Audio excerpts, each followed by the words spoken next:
Mister और Mrs हिलशायर उसे ब्राम्स से मिलाने के लिए पीछे पलटे, लेकिन ग्रेटा की नजर जब ब्राम्स पर गई तो उसके आश्चर्य का ठिकाना न रहा, क्योंकि ब्राम्स कोई चीता जागता लड़का नहीं बल्कि एक डॉल था। ग्रेटा को लगा कि वे उसके साथ मजाक कर रहे हैं और वो उन्हें देखकर हंसने लगी, पर उसकी ये हंसी ज्यादा समय तक न चल सकी। जब उसने मिस्टर और मिसेस हिलशायर के चेहरे पर गंभीरता और तनाव महसूस किया, वो समझ गई कि वे लोग मजाक नहीं कर रहे हैं और किसी वजह से उस डॉल को ही अपना बेटा मानते हैं। ये समझ आते ही वो भी उस डॉल के आगे बैठ गई और झूठ मूठ ही सही ब्राम्स के आगे दोस्ती का हाथ बढ़ा दिया।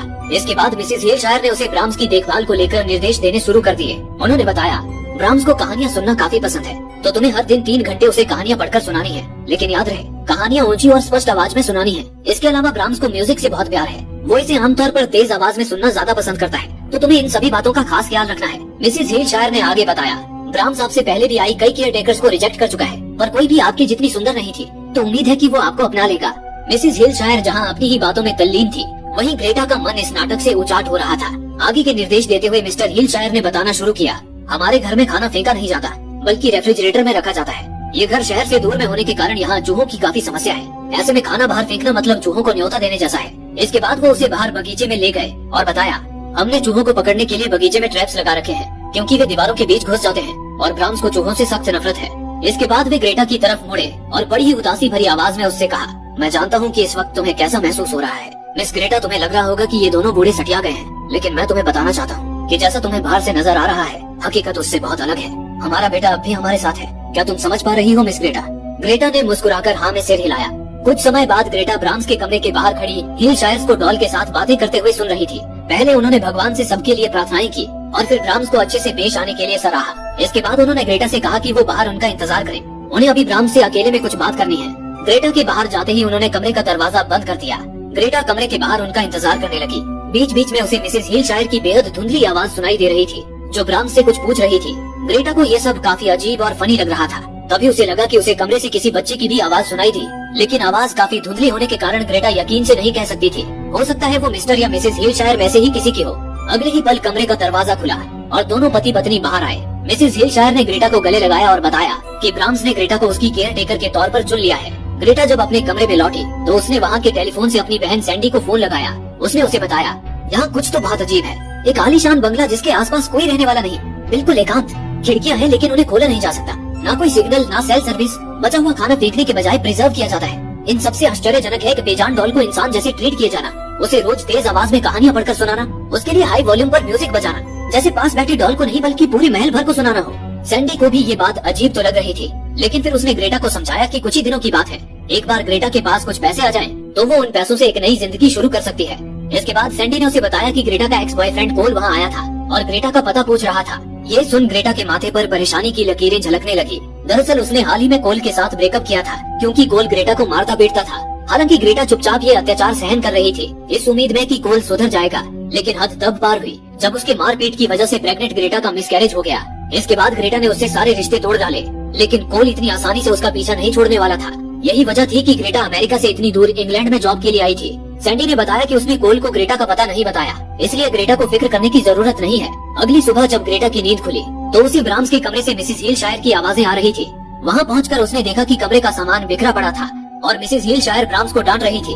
अगले ही पल वो बेड पर बैठे ब्राम्स के आगे अपने घुटनों पर बैठ गई और भावुक होकर कहने लगी, मम्मा को जाना पड़ेगा ब्राम्स, लेकिन तुमने वादा किया है कि हमारी गैर मौजूदगी में तुम अच्छे बच्चे की तरह रहोगे। इतने में ही मिस्टर हिलशायर वहाँ आ गए। उन्होंने ग्रेटा को बताया कि उन्हें बहुत लंबा अरसा हो गया है कहीं बाहर गए, और अब क्योंकि ग्रेटा ब्राम्स का ख्याल रखने के लिए यहाँ मौजूद है, वो निश्चिंत होकर कहीं दूर घूमकर आ सकते हैं। वे आज ही यहाँ से निकलेंगे। उन्होंने ग्रेटा को एक कागज थमाते हुए कहा, ब्राम्स को संभालने में आपकी मदद हो, इसलिए मिसेस हिलशायर ने कुछ रूल्स लिख कर दिए हैं। आपको इन सभी रूल्स को सही से फॉलो करना है। आप इन रूल्स को सही से फॉलो करोगी तो ब्राम्स से आपको कोई शिकायत नहीं मिलेगी। अगर रूल्स को फॉलो नहीं किया तो वो आगे कुछ कहते उससे पहले ही मिसेस हिलशायर ने उन्हें रोक दिया और कहा कि उन्हें पूरा यकीन है ग्रेटा इन रूल्स को सही से फॉलो करेगी, जिस पर ग्रेटा ने भी हामी भरी। मिस्टर हिलशायर ने आगे बताया, हफ्ते में एक बार वेलकम आकर ग्रोसरीज डिलीवर कर देगा। तुम्हारी सैलरी भी हम उसी के हाथों भिजवाया करेंगे। जाने से पहले उन्होंने ब्राम्स को गले लगाया और ग्रेटा को उसकी जिम्मेदारी थमाकर रवाना हो गए। हैरानी की बात ये थी कि ना उनके चेहरे पर सफर पर जाने की कोई खुशी थी, ना ही ग्रेटा को उस बंगले में छोड़कर जाने की कोई तसल्ली। हिलशायर्स को विदा करके ग्रेटा ब्राम्स को लेकर वापस अंदर आई। अंदर आते ही उसने राहत की एक लंबी सांस ली। हिलशायर्स के जाने के बाद अब वो ब्राम्स को जिंदा समझने का नाटक बंद कर सकती थी। उसने ब्राम्स को वहीं ड्राइंग रूम में रखी एक कुर्सी पे रख दिया। इस वीरान बंगले में वो डॉल उसे अब थोड़ी डरावनी लग रही थी, जिस वजह से उसने ब्राम्स पे एक चादर डाल दी और अपने कमरे में चली गई। देखते ही देखते शाम घिर आई। जब ग्रेटा की नजर दोबारा डॉल पर पड़ी तो उसे चादर नीचे गिरा हुआ मिला। हालांकि ग्रेटा जानती थी कि वो चादर अपने आप हवा से भी गिर सकती थी, लेकिन फिर भी ब्राह्म्स को लेकर एक अनजान डर उसके दिमाग पर हावी होने लगा था। उसने ब्राह्म्स को उठाया और उसे अपनी नजरों से दूर उसके बेडरूम में ले जाकर एक कुर्सी पर फेंक दिया। बाहर मूसलाधार बारिश हो रही थी। आधी रात के समय अंधेरा अपने चरम पर था। ग्रेटा अपने कमरे में गहरी नींद सो रही थी कि तभी किसी बच्चे के रोने की आवाज सुनकर उसकी नींद खुल गई। डर और हैरानी के मिले जुले भाव से वो उठ बैठी। उसने कमरे के एक तरफ लगी मोमबत्ती उठाई और उस वीरान बंगले में उस आवाज का पीछा करते हुए आगे बढ़ने लगी। उस आवाज का पीछा करते हुए वो हील शायर परिवार के पेंटिंग के सामने आकर रुकी। वो आवाज उसी पेंटिंग से ब्राह्म्स की तरफ से आ रही थी। अगले ही पल ग्रेटा चीखते हुए नींद से जाग उठी। ये सपना इतना असली था कि दहशत से उसकी रूह कांप उठी। होश लौटते ही वो ब्राह्म्स के कमरे की तरफ भागी। ब्राह्म्स को कुर्सी पर वैसा का वैसा पड़ा देख वो आहिस्ता से उसके करीब गई। उसे एक और झटका लगा जब उसने पाया कि ब्राह्म्स की आंखों से वाकई आंसू बह रहे थे। तभी ब्राह्म्स के ऊपर कहीं से पानी की बूंदें गिरी। ग्रेटा ने सिर उठाकर ऊपर देखा तो पाया कि छत से पानी टपक रहा था। वो आंसू दरअसल यही टपकती पानी की बूंदें थी। उसकी जान में जान आई। एक सुबह मेलकम बंगले पे आया। ग्रेटा को उस हफ्ते की सैलरी देकर वो साथ लाई ग्रोसरीज उनकी जगह पर रख रहा था। जब ग्रेटा ने डॉल के बारे में जानने की उत्सुकता जताई, मेलकम ने उसे बताया कि अब से 20 साल पहले ब्राह्म्स की एक हादसे में जलकर मौत हो गई थी। उस वक्त वो सिर्फ 8 वर्ष का था। उसके थोड़े ही समय बाद हील शायर्स कहीं से ये डॉल लेकर आ गए, जिसमें वे तब से लेकर आज तक अपने बेटे को देखते आए हैं। ये सुन ग्रेटा हैरान रह गई। उसने कहा, तो हील शायर्स पिछले 20 सालों से ऐसे जीते आए हैं। अगर ब्राह्म्स इस वक्त जिंदा होता तो वो तुम्हारी ही उम्र का होता। मेलकम ने हाँ में सिर हिलाया। इसके बाद उसने ग्रेटा से कहा, इस बंगले में अकेली रहकर तुम पागल हो जाओगी। क्यों ना आज रात तुम मेरे साथ शहर घूमने चलो। मैं शाम को तुम्हें लेने आऊंगा। तुम्हारा मन भी बहल जाएगा। ग्रेटा भी खुशी खुशी मान गई। फिर शाम को ग्रेटा बाहर जाने के लिए तैयार हो रही थी। तभी उसकी नजर उसके रूम के सामने मौजूद ब्राह्म्स के कमरे की तरफ गई। बिस्तर पे बैठे ब्राह्म्स की गर्दन उसी की तरफ घूमी हुई थी, जैसे वो उसी को घूर रहा हो। ग्रेटा थोड़ी अनकंफर्टेबल महसूस करने लगी और उसने दरवाजा बंद कर लिया। इसके बाद वो नहाने चली गई। उसने अपनी वो ड्रेस और चेन जो वो पहनकर घूमने जाने वाली थी, उन्हें वहीं बाथरूम में एक तरफ रख दिया और शावर लेने चली गई। नहाने के बाद जब वो अपने बाल समेटने लगी तो उसे अपने आगे के बाल कटे हुए मिले। वापस आकर उसने पाया कि उसकी ड्रेस और वो चेन दोनों ही अपनी जगह से गायब थी। उसकी धड़कनें तेज हो गई। उसे पूरा यकीन हो गया कि बंगले में उसके अलावा भी कोई मौजूद है। जब वो अपने कमरे से बाहर निकली तो उसने देखा कि एटिक खुला हुआ था। उसे लगा कि वो जो कोई भी है जरूर इसी एटिक में छुपा हुआ है। उसने एटिक की तरफ देखकर जोर से कहा, तुम जो कोई भी हो चुपचाप बाहर आ जाओ, वरना अच्छा नहीं होगा। और जब काफी आवाजें लगाने पर भी उसे सामने से कोई जवाब नहीं मिला तो उसने बगल में रखा एक मजबूत पोल उठाया और सीढ़ियों से होती हुई एटिक में दाखिल हो गई। वहाँ पर काफी अंधेरा था। इससे पहले कि वो कुछ सोच पाती, एटिक की वो सीढ़ियाँ एक तेज आवाज के साथ ऊपर की तरफ सिमटकर बंद हो गयी।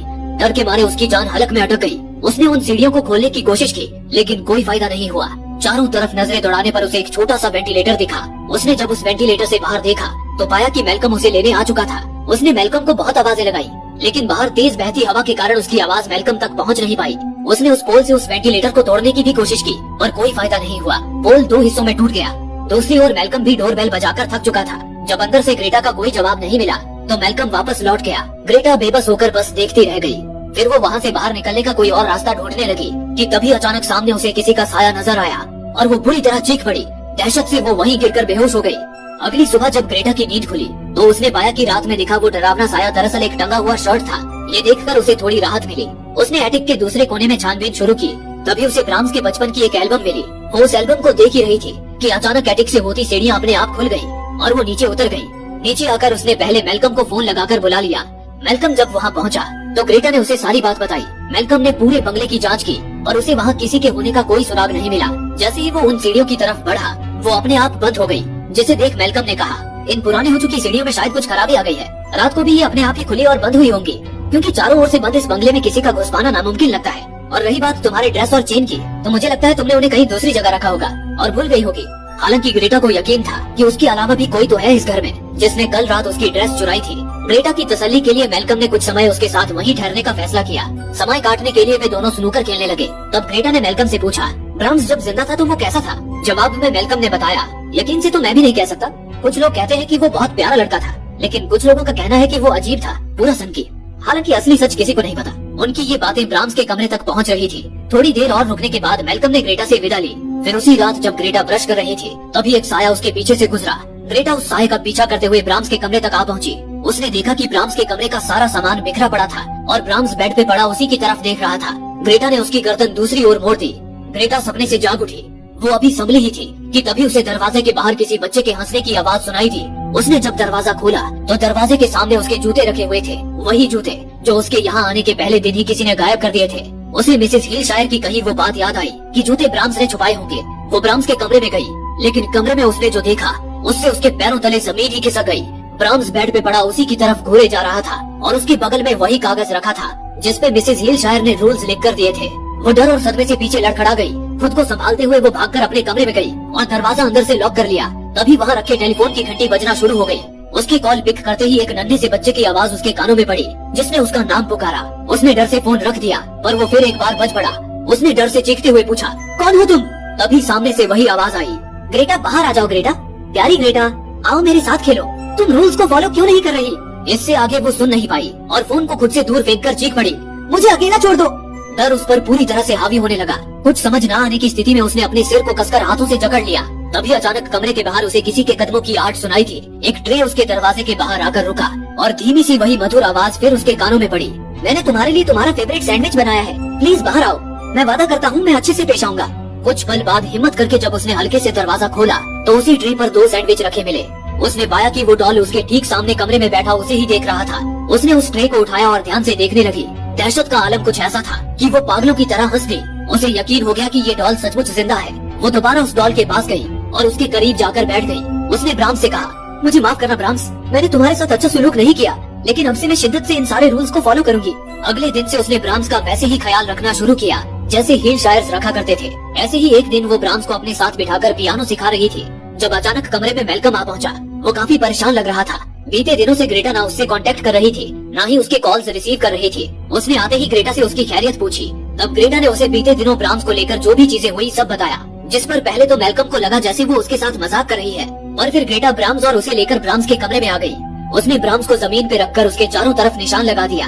फिर उसने ब्राम्स से कहा, ब्राम्स मैं चाहती हूँ कि तुम मेलकम को भी अपने जिंदा होने का यकीन दिलाओ, मेरे लिए इतना कर दो प्लीज। फिर वो मेलकम को कमरे से बाहर ले गई और कमरे का दरवाजा बंद कर दिया। उसने मेलकम को बताया कि ब्राम्स काफी शर्मिला है, इसलिए वो दूसरों के सामने कोई हरकत नहीं करता, लेकिन अगर उसे अकेला छोड़ दे तो वो हमें उसके जिंदा होने का सबूत दे देगा। तभी ब्राम्स के कमरे से बच्चे के खिलखिलाने की आवाज आई और इसके साथ ही उन्हें चलने की भी आवाज आई। ग्रेटा मेलकम को लेकर वापस ब्राम्स के कमरे में गई।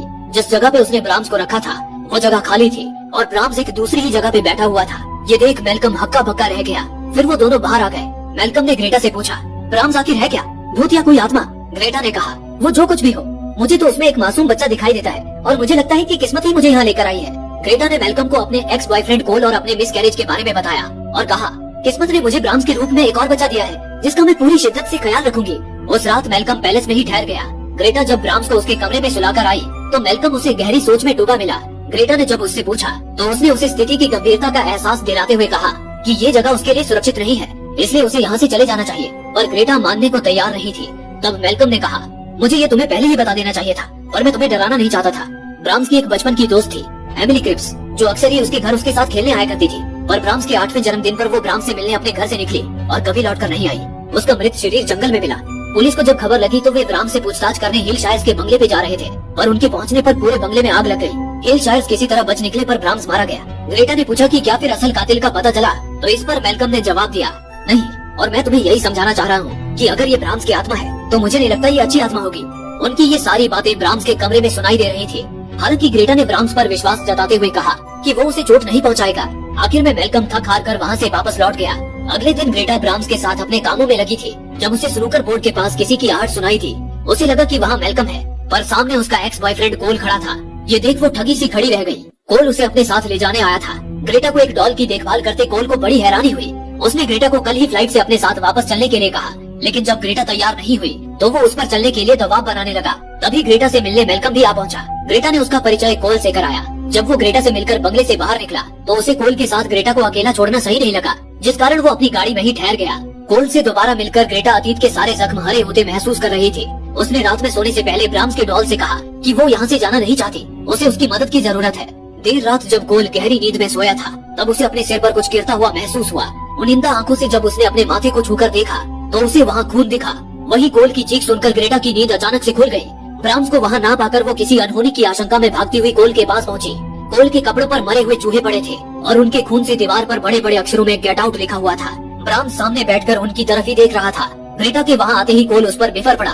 उसे लग रहा था कि ये सब ग्रेटा का ही किया धरा है। बंगले के अंदर से शोर सुनकर मेलकम भी भागकर वहाँ आ पहुँचा।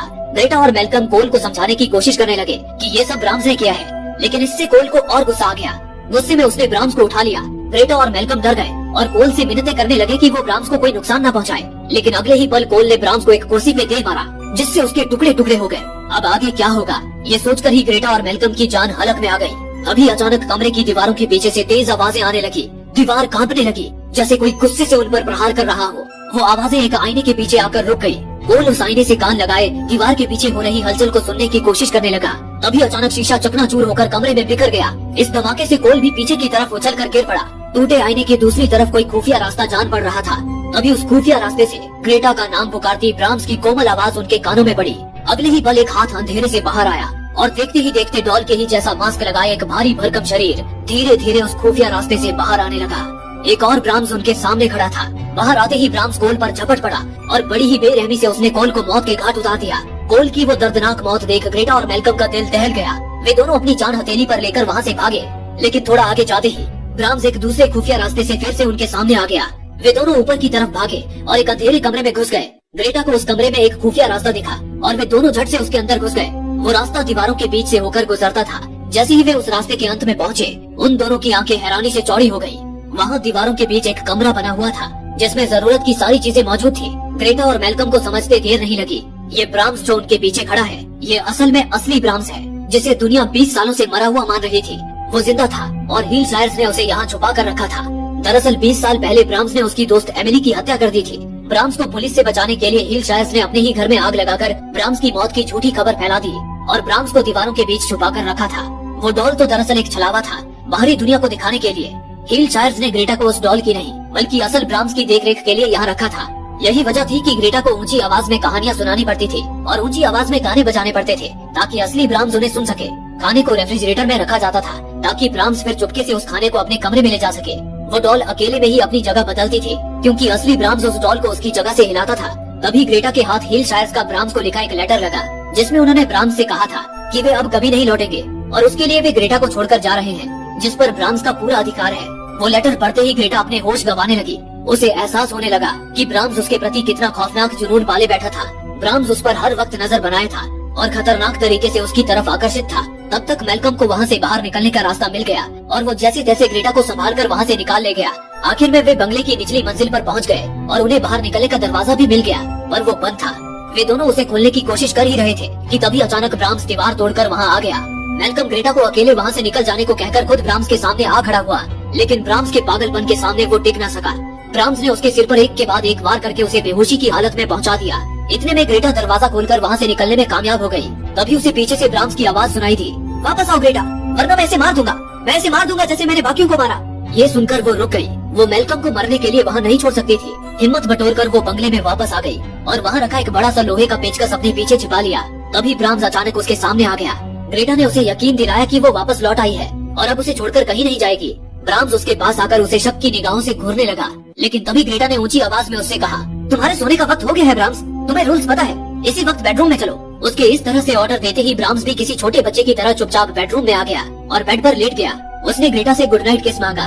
ग्रेटा जब उसे गुड नाइट किस करने उसके पास गई तो ब्राम्स उस पे जबरदस्ती करने पे उतर आया। ये देख ग्रेटा ने उसके पेट में वो पेचकस घोंप दिया। गुस्से में ब्राम्स ने उस पर जोरदार तरीके से पलटवार किया और उसका गला दबोचकर दीवार से लगा दिया। ग्रेटा ने भी हिम्मत से काम लेकर वो पेचकस उसके पेट में और गहरा घोंप दिया, जिससे वो अपनी आखिरी सांसें गिनता जमीन पर गिर पड़ा। उसके चेहरे पर लगे मास्क का ऊपरी हिस्सा टूट गया और उसका जला हुआ चेहरा साफ झलकने लगा। ब्राम्स को वैसे ही मरता छोड़ ग्रेटा मेलकम को साथ लेकर उस बंगले से बाहर निकल आई और इसी के साथ ये मूवी यही समाप्त हो गई।